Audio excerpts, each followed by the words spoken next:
کیا آپ یقین کریں گے کہ ایک چھوٹے سے بچے کی آنکھوں سے بہنے والے آنسو ایک پورے گھر کی زندگی بدل سکتے ہیں؟ ایک ایسا بچہ جس کی عمر تو کم تھی مگر دل ایسا جاگتا ہوا تھا کہ چولہے کی معمولی آگ دیکھ کر اس کے جسم پر کپ کپی طاری ہو جاتی تھی اور وہ ساری رات اللہ کے خوف میں روتا رہتا تھا۔ کسی نے سوچا بھی نہ تھا کہ اس معصوم بچے کی ایک بات ایک عورت کی زندگی کا رخ بدل دے گی، اور پھر اسی گھر میں ایسا واقعہ پیش آیا جس نے سب کو سجدوں میں گرا دیا۔ بسم اللہ الرحمن الرحیم۔ میں ہمیشہ سے قرآن پاک پڑھانے کا شوق رکھتی تھی۔ محلے کے بچے روزانہ عصر کے بعد میرے گھر آتے تھے۔ چھوٹا سا صحن تھا جہاں میں دری بچھا دیتی، بچے وضو کر کے آتے، ان کے ہاتھوں میں نورانی قاعدے ہوتے اور پورا گھر قرآن کی آوازوں سے مہک اٹھتا۔ میرے شوہر ایک عام ملازم تھے، آمدنی زیادہ نہیں تھی مگر دل مطمئن تھا کیونکہ گھر میں برکت تھی۔ میرے سسر ایک نیک انسان تھے جبکہ ساس کی طبیعت کچھ سخت تھی مگر وہ بھی دل کی بری نہیں تھی۔ میرے شوہر کا چھوٹا بھائی حذیفہ سب سے الگ تھا۔ اس کی عمر صرف 12 سال تھی مگر اس کی باتیں بڑے بوڑھوں جیسی تھیں۔ وہ زیادہ ہنستا نہیں تھا،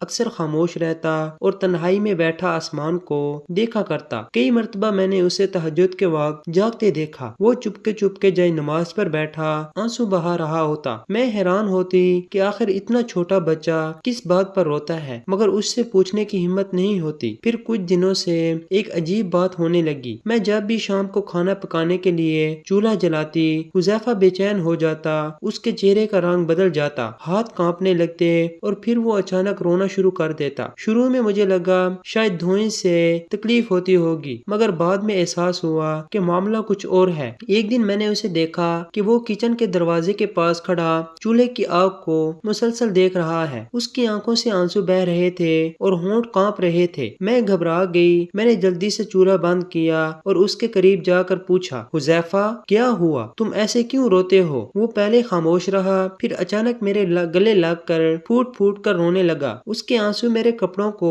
بھگو رہے تھے اور وہ بار بار ایک ہی بات دہرا رہا تھا، بھابی آگ بہت بری ہوتی ہے، آگ بہت بری ہوتی ہے۔ میں حیرت میں ڈوب گئی۔ اس دن پہلی بار اس نے مجھے بتایا کہ جب بھی وہ آگ دیکھتا ہے اسے جہنم یاد آ جاتی ہے۔ اسے لگتا ہے کہ اگر انسان نے زندگی میں گناہ کیے تو یہی آگ اسے اپنی لپیٹ میں لے گی۔ اس کی باتیں سن کر میرے جسم میں سنسنی دوڑ گئی۔ میں نے پہلی بار محسوس کیا کہ ہم دنیا کی مصروفیات میں آخرت کو کتنا بھول چکے ہیں۔ اس رات میں سو نہ سکی۔ حذیفہ کے الفاظ میرے کانوں میں گونجتے رہے اور میرا دل عجیب خوف سے بھر گیا۔ اگلے دنوں میں نے حذیفہ کو زیادہ غور سے دیکھنا شروع کیا۔ وہ واقعی عام بچوں جیسا نہیں تھا۔ جب بچے کھیلتے، کودتے، شور مچاتے، وہ ایک کونے میں بیٹھ کر قرآن پڑھا رہا ہوتا۔ اگر اذان کی آواز آتی تو سب سے پہلے مسجد کی طرف بھاگتا۔ ایک دن میں نے اسے اپنے کمرے میں سجدے میں روتے دیکھا۔ وہ اللہ سے معافی مانگ رہا تھا حالانکہ اس نے ابھی دنیا دیکھی ہی کتنی تھی۔ میں دروازے کے پیچھے کھڑی سنتی رہی۔ وہ کہہ رہا تھا،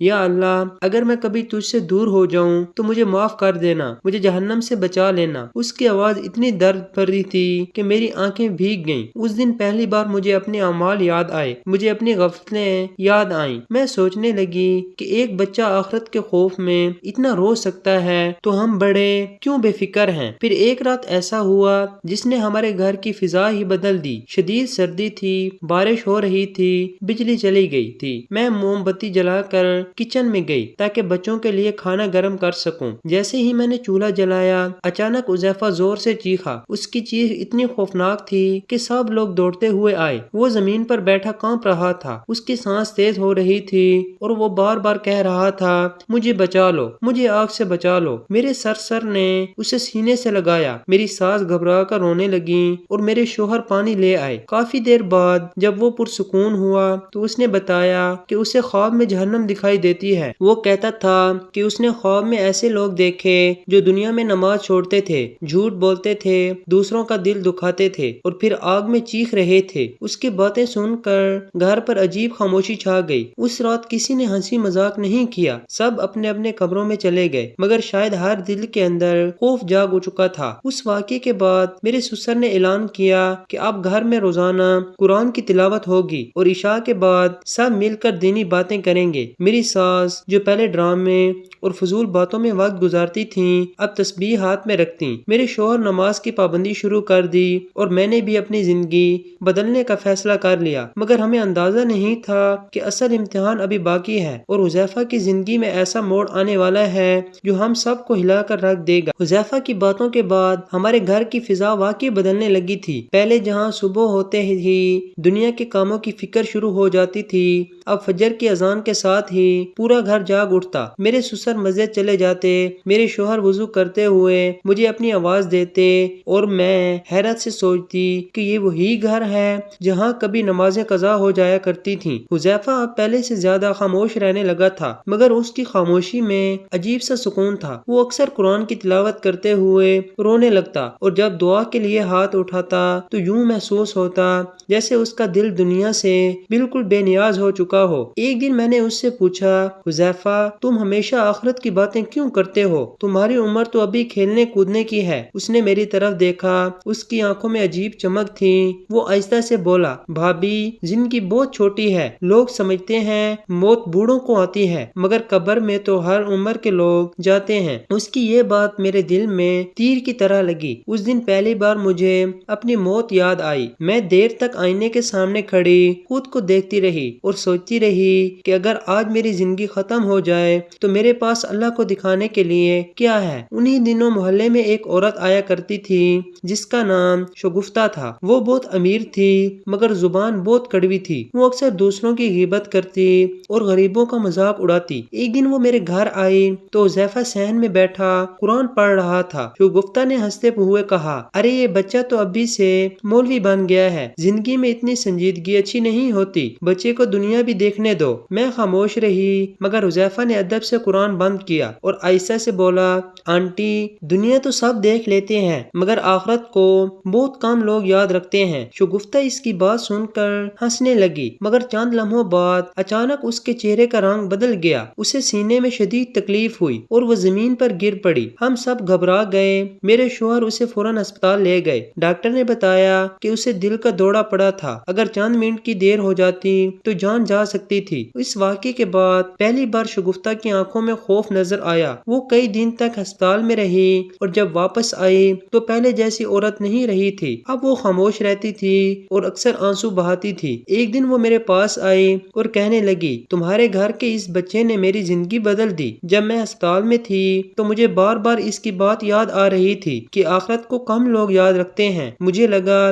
جیسے اللہ مجھے جھنجھوڑ رہا ہے۔ اس دن مجھے احساس ہوا کہ اللہ بعض لوگوں کو دوسروں کی ہدایت کا ذریعہ بنا دیتا ہے اور حذیفہ بھی شاید انہی لوگوں میں تھا۔ لیکن اب بھی ایک اور آزمائش ہمارا انتظار کر رہی تھی جس نے پورے گھر کو ہلا کر رکھ دینا تھا۔ سردیوں کی ایک رات تھی، ہر طرف گہری خاموشی چھائی ہوئی تھی اور باہر بارش برس رہی تھی اور تیز ہوا درختوں کو ہلا رہی تھی۔ میں عشاء کی نماز پڑھ کر سونے کی تیاری کر رہی تھی کہ اچانک حذیفہ کے کمرے سے رونے کی آواز آئی۔ میں دوڑ کر اندر گئی تو دیکھا وہ سجدے میں گرا ہوا تھا۔ اس کے آنسو جائے نماز کو بھگو رہے تھے اور وہ بار بار اللہ سے دعا مانگ رہا تھا، یا اللہ میرے گھر والوں کو معاف فرما، انہیں جہنم کی آگ سے بچا لے۔ میں دروازے پر کھڑی سنتی رہی، میرا دل بری طرح کانپ رہا تھا۔ اتنی چھوٹی عمر میں ایسا درد، ایسا خوف، ایسا عشق میں نے کبھی کسی میں نہیں دیکھا۔ اچانک حذیفہ نے سر اٹھایا اور میری طرف دیکھ کر بولا، بھابی اگر ایک دن میں آپ سب سے دور چلا جاؤں تو کیا آپ لوگ نماز کبھی نہیں چھوڑیں گے؟ اس کی بات سن کر میرے جسم میں سنسنی توڑ گئی۔ میں نے فوراً کہا، ایسی باتیں مت کرو، اللہ تمہیں لمبی عمر دے، مگر وہ خاموشی سے مسکرا دیا۔ اس رات مجھے نیند نہ آئی، دل عجیب بے چینی میں مبتلا تھا۔ اگلی صبح حذیفہ معمول کے مطابق فجر کے لیے مسجد گیا مگر کافی دیر تک واپس نہ آیا۔ میرے سسر پریشان ہو گئے۔ میرے شوہر اسے ڈھونڈنے نکلے، پورا محلہ تلاش کیا گیا مگر وہ کہیں نہ ملا۔ پھر اچانک مسجد کے امام صاحب نے خبر دی کہ حذیفہ مسجد کے پچھلے حصے میں ہے، بے ہوش پڑا ملا ہے۔ ہم سب دوڑتے ہوئے وہاں پہنچے۔ میرا دل زور زور سے دھڑک رہا تھا۔ حذیفہ کی آنکھیں بند تھیں، چہرہ زرد تھا مگر ہونٹوں پر ہلکی سی مسکراہٹ تھی۔ اسے فوراً ہسپتال لے جایا گیا۔ ڈاکٹر مسلسل کوشش کرتے رہے مگر ان کے چہروں سے مایوسی ظاہر ہو رہی تھی۔ کچھ دیر بعد ڈاکٹر باہر آیا اور آہستہ سے بولا، بچے کی حالت بہت نازک ہے، دعا کریں۔ یہ الفاظ سنتے ہی میری ساس چیخ مار کر رو پڑی۔ میرے سسر دیوار کے ساتھ لگ کر بیٹھ گئے اور میرے شوہر خاموشی سے آنسو پونچھنے لگے۔ میں پہلی بار اتنا بے بس محسوس کر رہی تھی۔ اس لمحے مجھے حذیفہ کی ہر بات یاد آ رہی تھی، جہنم جہنم کی آگ، آخرت کا خوف، نماز کی پابندی اور اللہ سے محبت۔ پھر اچانک ICU کے اندر سے آواز آئی، حذیفہ ہوش میں آ گیا ہے۔ ہم سب بھاگتے ہوئے اندر گئے۔ اس نے دھیرے سے آنکھیں کھولیں اور کمزور آواز میں کہا، بھابھی چولہے کی آگ سے ڈرنا، کیونکہ اصل آگ بہت سخت ہوتی ہے۔ پھر اس نے اپنے سسر کا ہاتھ پکڑا اور کہا، ابو نماز کبھی نہ چھوڑنا۔ اس کے بعد اس کی نظریں آسمان کی طرف اٹھ گئیں اور اس کے ہونٹوں پر کلمہ جاری ہو گیا۔ پورا کمرہ سسکیوں سے بھر گیا اور ہمیں یوں لگا جیسے ایک چھوٹا سا فرشتہ ہم سب کو جگا کر اس دنیا سے رخصت ہو گیا۔ حذیفہ کی وفات کے بعد ہمارا گھر ویسا نہ رہا جیسا پہلے تھا۔ دیواریں وہی تھیں، صحن وہی تھا، کمرے بھی وہی تھے، مگر ہر چیز میں عجیب سی اداسی اتر آئی تھی۔ ایسا لگتا تھا جیسے گھر کی رونق ہی ختم ہو گئی ہو۔ میری ساس جو کبھی ہر وقت بولتی رہتی تھیں اب خاموش رہنے لگی تھیں۔ میرے سسر زیادہ تر مسجد میں وقت گزارتے اور میرے شوہر راتوں کو جاگ جاگ کر قرآن پڑھتے رہتے تھے، مگر سب سے زیادہ تبدیلی میرے اندر آئی تھی۔ اب جب بھی میں چولہا جلاتی تو حذیفہ کی آواز میرے کانوں میں گونجنے لگتی، بھابھی آگ بہت سخت ہوتی ہے، اور پھر میرا دل کانپ اٹھتا۔ میں بے اختیار استغفار پڑھنے لگتی۔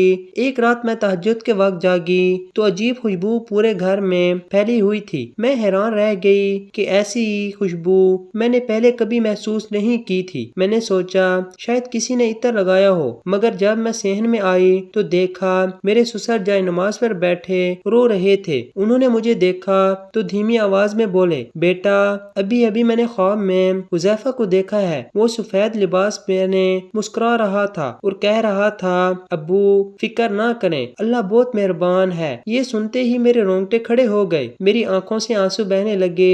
اس خواب کے بعد گھر والوں کے دلوں کو عجیب سکون ملا، مگر کہانی یہاں ختم نہیں ہوئی، کیونکہ اگلے ہی دن ایسا راز سامنے آیا جس نے ہمیں حیران کر دیا۔ حذیفہ کے کمرے کی صفائی کرتے ہوئے مجھے اس کے تکیے کے نیچے ایک پرانی کاپی ملی۔ وہ عام سی کاپی تھی، مگر اندر جو لکھا تھا اسے پڑھ کر میرے ہاتھ کانپنے لگے۔ اس میں حذیفہ نے اپنی زندگی کی ہر کیفیت لکھی ہوئی تھی۔ اس نے لکھا تھا کہ اس پر بچپن سے آگ دیکھ کر خوف آتا تھا، کیونکہ ایک بار اس نے خواب میں جہنم دیکھی تھی۔ اس نے لکھا تھا کہ وہ ہر نماز کے بعد اپنے گھر والوں کے لیے دعا کرتا ہے کہ اللہ انہیں ہدایت دے دے۔ اس کے الفاظ اتنے درد بھرے تھے کہ میں روتی چلی گئی۔ پھر اچانک اس صفحے پر میرے بارے میں کچھ لکھا تھا۔ حذیفہ نے لکھا تھا، میری بھابھی بہت اچھی ہیں، وہ بچوں کو قرآن پڑھاتی ہیں، مگر انہیں اپنے لیے بھی وقت نکالنا چاہیے، کیونکہ جو دوسروں کو اللہ کا راستہ دکھاتے ہیں اللہ ان سے زیادہ حساب لیتا ہے۔ یہ پڑھ کر میرا دل زور زور سے دھڑکنے لگا۔ مجھے لگا